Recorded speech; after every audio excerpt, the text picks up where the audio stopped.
How about this gentleman second from, yes. John's got the mic there.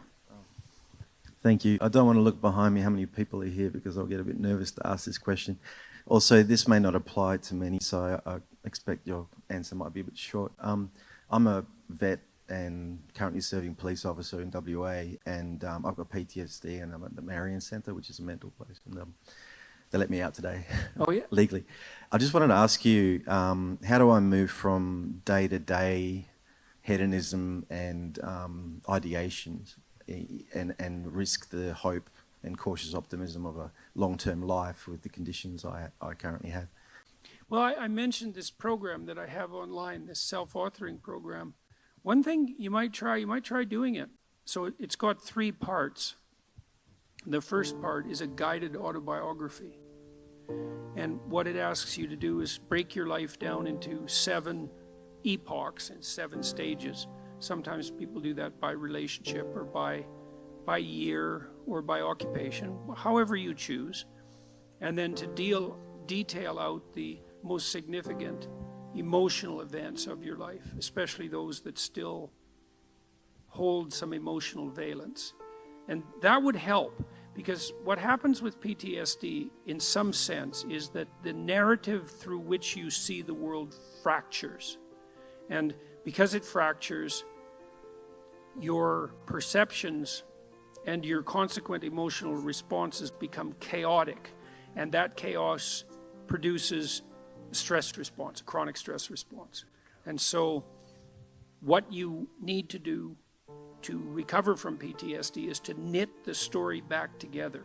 And I had a client who had PTSD, very seriously affected.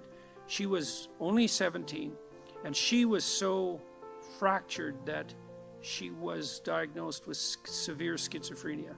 And when I first saw her, she could barely talk, and she could barely focus her eyes, and she would move her hands up and down, and I like she was grasping for something. And I asked her why, and she said that she could see lines in front of her and that she was trying to interact with them. I mean, when your perceptions are fractured, you're in pretty rough shape. And it turned out that she had been terribly bullied by a boy whose amorous advances she had rejected, and he set out to make her life hell, and certainly succeeded. And I had her walk through this past authoring program in the course of therapy, and she could hardly write to begin with. And we went through her life right from the beginning, and as we went through it, she got more and more coherent. And by the time we had brought her up to date, including walking through this catastrophic bout of bullying and the school's absolute inability to do anything about it, she had glued herself back together. So the other thing I would carefully recommend, especially if what traumatized you happened more than 18 months ago, is that you spend some time either writing about it, or another thing to try is just before you go to sleep, bring the memory to mind, and not enough to push you farther than you want to go, but as vividly as you can, and then let it go. Like, don't push yourself harder than you can. You want to initiate a process of active engagement with the dragon that burned you, fundamentally. The psychophysiological pattern of active engagement is the opposite to the psychophysiological pattern of involuntary stress. And so if you can practice embodying that voluntary confrontation, then that stance can come to dominate. And that's the stance you want to dominate, because that moves you forward voluntarily into the world. And that, in all probability, that will work. So I had this is a friend of mine. He had PTSD, and he had been brutalized in a Canadian residential school when he was a kid, and it was bloody rough, like Auschwitz level rough. It was really bad. You can't listen to his story without it like breaking down, it's bad. And he told me that he hadn't looked in a mirror for 40 years. He was unable to face himself, And he also told me that when he dreamed, he was still 8 years old in his dreams, same age he was when the cataclysm occurred. And that he had started to become aware that he was stuck in his dream. He's kind of a visionary guy. He's an artist, this guy. And so I suggested that he spend a little bit of time in front of the mirror each night before he went to bed, just taking a glance at himself. Because he had not looked at himself for so long, he didn't even know how old he was. So what happened in his dreams, this was so cool, he started to age in his dreams. So instead of being stuck at 8, then he was 10, and then he was 12, and eventually, he did this for a number of months, eventually he got as old in his dreams as he was in real life. And what that meant, like imagine your dream image it's the representation of yourself in imagination. And if it's stuck 50 years in the past, then your self-concept is in some sense hasn't been updated for that period of time.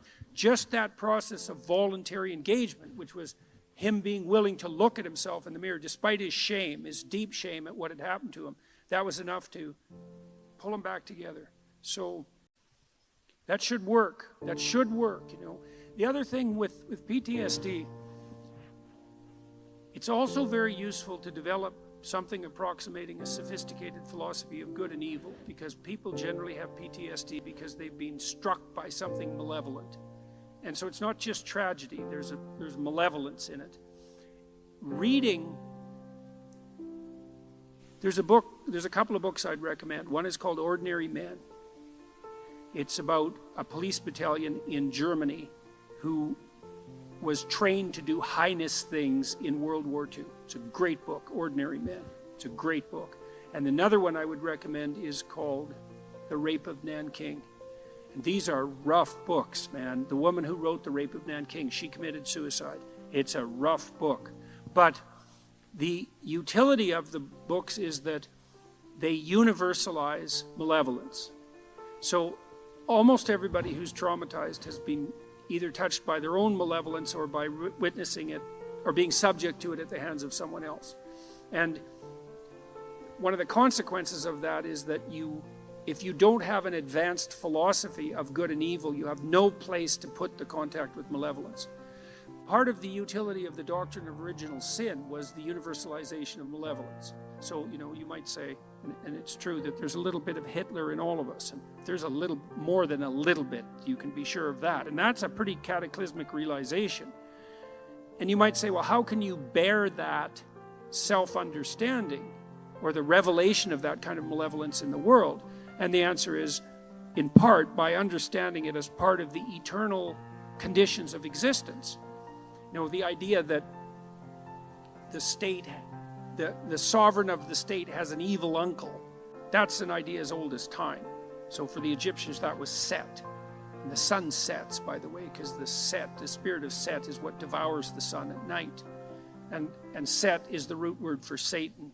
And so even the ancient Egyptians knew that malevolence that it was worthwhile contemplating the existence of malevolence as an independent spirit.